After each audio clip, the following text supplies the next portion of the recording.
অভয়া কাণ্ডের প্রতিবাদ এবং সেই সঙ্গে একই সঙ্গে মুখ্যমন্ত্রীর পদত্যাগ দাবি করে হাজরা মোড়ে বিজেপির তরফ থেকে প্রতিবাদ সভার আয়োজন করা হয়েছিল আজই। আর এই একই দিনে অর্থাৎ আজই ডরিনা ক্রসিংয়ে কংগ্রেসের তরফ থেকে হাট শিবিরের তরফ থেকে প্রতিবাদ কর্মসূচি নেওয়া হয়, ধর্ণা কর্মসূচি নেওয়া হয়।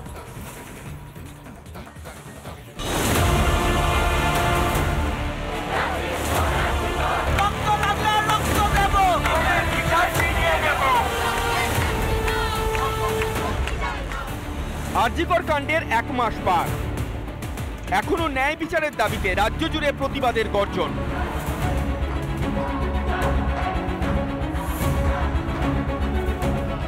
সহনাগরিকদের পাশাপাশি প্রতিবাদে সোচ্চার বিজেপিও।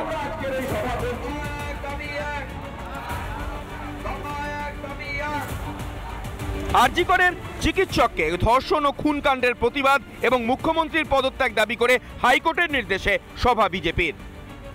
ডালা থানার প্রাক্তন ওসি অভিজিৎ মণ্ডল কার নির্দেশে কাজ করেছিলেন, প্রশ্ন তুললেন সুকান্ত মজুমদার।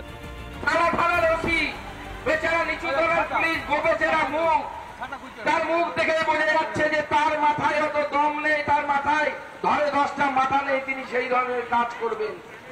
আমাদের কাছে স্পষ্ট খবর আছে, আমাদের কাছ থেকে বিশ্বাসযোগ্য সূত্রে খবর আছে, তারা থানার ওসির কাছে প্রত্যেক সময় নির্দেশ গেছে, ওই সেই নির্দেশের মধ্যে লেখা ছিল ম্যাডাম বলেছেন এটা করতে হবে, ম্যাডাম বলেছেন এটা করতে হবে। তাই তারা থানার ওসি আসল অপরাধী নয়, আসল অপরাধী হচ্ছে সেই ম্যাডাম, যে ম্যাডাম নির্দেশ পাঠিয়েছে। সভা মঞ্চ থেকে ফের একবার মুখ্যমন্ত্রীর পদত্যাগের দাবিতে সোচ্চার হলেন শুভেন্দু অধিকারী। নিচের তলা মমতা ব্যানার্জির সঙ্গে নেই, মমতা ব্যানার্জির বিরুদ্ধে। তারা আমাদের যন্ত্রণা কষ্ট হয় খবর আমাদেরকে দেয়। ভারতীয় জনতা পার্টি আপনাকে এখনই তাড়াবে না, শুধু পদত্যাগটা চাইছে। অন্যদিকে আরজিকর কাণ্ডের প্রতিবাদে জরিনা ক্রসিংয়ে সভা করে কংগ্রেস। সিপিকে অনেক আগে জিজ্ঞাসাবাদ করেছি, আমি তো বলবো বাংলার মুখ্যমন্ত্রীকে আগামী দিনে পুলিশ মন্ত্রী যেহেতু সিবিআই উচিত তাকেও জিজ্ঞাসাবাদ করা। তার প্রত্যক্ষ পরোক্ষ মত ছাড়া কিছু হতে পারে না।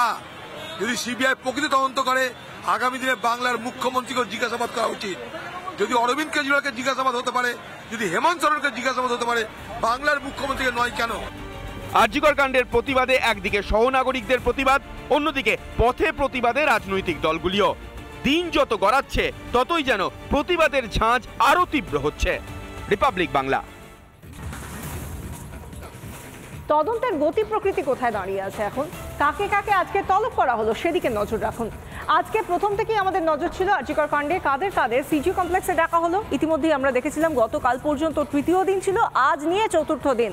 ফরেনসিক মেডিসিনের বিশেষজ্ঞ অপূর্ব বিশ্বাসকে আজও ডাকা হয় সিজিওতে। সেই সঙ্গে আজ 4 ঘন্টা ধরে জিজ্ঞাসাবাদ করা হয় কাকে না, সুশান্ত রায়, সন্দীপ ঘনিষ্ঠ চিকিৎসক সুশান্ত রায়কেও আজকে তলব করা হয়। আর সেই সঙ্গে আরজিকর মর্গের এক কর্মীকেও তলব করা হলো আজ।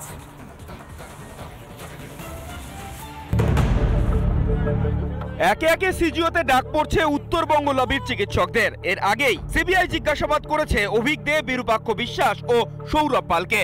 আর এবার সন্দীপ ঘোষ ঘনিষ্ঠ আর এক চিকিৎসক সুশান্ত রায়কেও তলব করল সিবিআইয়ের স্পেশাল ক্রাইম ব্রাঞ্চ। সন্দীপ ঘনিষ্ঠ চক্ষু রোগ বিশেষজ্ঞ সুশান্ত রায় উত্তরবঙ্গ লবির অন্যতম মাথা হিসেবে পরিচিত। 9 আগস্ট আরজিকরে ছিলেন তিনি। থ্রেড কালচারের অন্যতম পুরোধা সুশান্ত রায়। আরজিকর কাণ্ডে নাম জড়িয়েছে সুশান্ত পুত্র সৌত্রিকেরও। উনি দক্ষিণ ভারতে নার্সিং কলেজ, তার শেয়ার নেপাল অব্দি পৌঁছে গেছে। নেপালে তার ব্যবসায়ী নাকি শেয়ার আছে, ইন্টারন্যাশনাল ব্যবসায়ী। মাননীয় মুখ্যমন্ত্রী ফালতু সৌরভ গাঙ্গুলি কত দূরে নিয়ে গেছিলেন, একে দিয়ে শিল্প স্থাপনের চুক্তি করতে হতো। বুধবার দুপুর 1:30টা নাগাদ সুশান্ত রায় সিজিওতে হাজিরা দেন। প্রায় 4 ঘন্টা পর তিনি বেরিয়ে যান। সুশান্ত রায় ও তার ছেলে সৌত্রিক রায়কে নিয়ে কর্তৃপক্ষকে বারবার সতর্ক করেছিলেন জলপাইগুড়ির সমাজকর্মী অঙ্কুর দাস। জবাব চায় বাংলায় তিনি জানিয়েছিলেন সে কথা। ভাবে আমরা বিগত দিনে অভিযোগ করেছিলাম এবং জলপাইগুড়ির বিভিন্ন চিকিৎসকরা অভিযোগ করেছিল। এমনকি অভিযোগ করার কারণে ডাক্তার সুশান্ত রায়ের অঙ্গুলি হেলনে তৎকালীন সুপারকে জলপাইগুড়ি সিওমোসকে পর্যন্ত ট্রান্সফার হতে হয়েছে। অবশেষে সুশান্ত রায়কে সিবিআই তলব করায় খুশি তিনি। সিবিআই আজকে ডাক্তার সুশান্ত কুমার রায়কে ডেকেছেন, এটা আমাদের কাছে অবশ্যই ভালো খবর। রিপাবলিক বাংলার জবাব চাই বাংলা অনুষ্ঠানে ইতিপূর্বে আমি বলেছিলাম যে ডাক্তার সুশান্ত কুমার রায় এবং ওনার পুত্র সৌত্বিক রয় দুইজনে হেন অপকর্মণেই পারেন না। তত্ত্বপ্রমাণ লোপাটের সাথে সরাসরি যুক্ত উত্তরবঙ্গ লবির মাথা ডাক্তার সুশান্ত কুমার রায় এবং তিলোত্তমা খুনের সাথে সরাসরি যুক্ত ডাক্তার সুশান্ত কুমার রায়ের পুত্র সৌত্বিক রয়। এদিকে সিজিওতে জিজ্ঞাসাবাদের পালা চলছেই। বুধবার টানা 4 দিন সিবিআই দপ্তরে হাজিরা দিলেন আরজি করের ফরেনসিক আধিকারিক অপূর্ব বিশ্বাস। ময়না তদন্তের সময় কারা ছিলেন, কিভাবে হয়েছে, তাদের নির্দেশে এই ঘটনা, এই ময়না তদন্ত হয়েছে, এই গোটা ঘটনা জানার জন্য কিন্তু আজকে আবারও অপূর্ব বিশ্বাসকে তলব করা হয়েছে। জিজ্ঞাসাবাদ করা হয় আরজি করের মর্গের কর্মী সন্তোষ মল্লিককেও। ঘটনার দিন মর্গের টেবিলে দায়িত্বে ছিলেন তিনি। 1 ঘন্টা পর সিজিও থেকে বেরোন সন্তোষ মল্লিক। ময়না তদন্তের সময় আমি ছিলাম না, তো আপনি কি করে? আপনার তো দায়িত্ব ছিল মর্গের, মানে মর্গের ইনচার্জ তো আপনিই ছিলেন।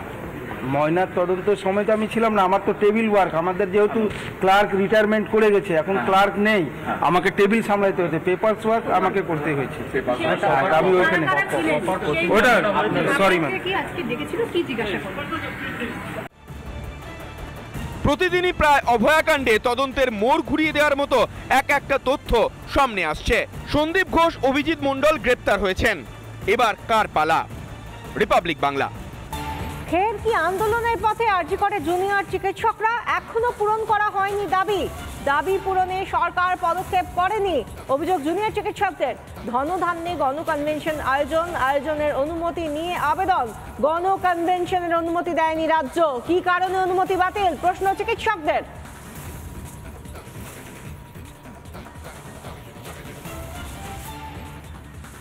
এই দাবিগুলিকে সামনে রেখে আগামী 27শে সেপ্টেম্বর আমরা একটি গণকনভেনশনের আয়োজন করতে চলেছি।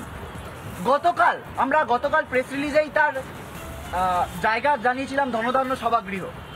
গতকাল মেয়রের কাছ থেকে ধনধান্য সভাগৃহে এই সভা করার অনুমতি আমরা নিয়েছিলাম, কিন্তু আজ কোনো এক অজ্ঞাত কারণে আমাদের বুকিং বাতিল করে দেওয়া হয়েছে এবং তার সাথে একাধিক বড় সভাগৃহ, নজরুল মঞ্চ থেকে শুরু করে একাধিক সভাগৃহ, আমাদের কলামন্দির সহ একাধিক সভাগৃহ আমাদের সভা করতে দিতে অস্বীকার করছেন।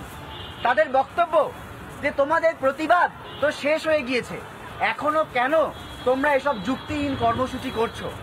আমরা সরকারকে সোজাসুজি জানিয়ে দিতে চাই, অভয়ার ন্যায় বিচার না নিয়ে আমাদের আন্দোলন শেষ হবে না। আর এরকম জঘন্য ষড়যন্ত্র চললে সমাজের সর্বস্তরের মানুষ কিন্তু আন্দোলনকে আরো তীব্রতর আকার দেবে। আমরা আপনাদের কাছে উক্ত কনভেনশনকে সফল করার আবেদন জানাবো। আমরা ওই যে কনভেনশন, সেই কনভেনশনের ভেন্যু বদলে দিয়ে এসএসকেএম অর্থাৎ পিজি হাসপাতালের যে অডিটোরিয়াম, সেই অডিটোরিয়ামে আগামী 27 তারিখ বিকেল 4টে থেকে গণকনভেনশন করব। আমাদের পরবর্তী কর্মসূচি আমরা গণকনভেনশন থেকে ঘোষণা করব এবং একটা কথা বলেই শেষ করব, শাসকের রক্তচক্ষু দিয়ে আমাদের এই প্রতিবাদী এবং ন্যায় বিচারের আন্দোলনকে যদি দমিয়ে দেওয়া যাবে বলে যারা ভাবছেন, তারা অত্যন্ত ভুল ভাবছেন।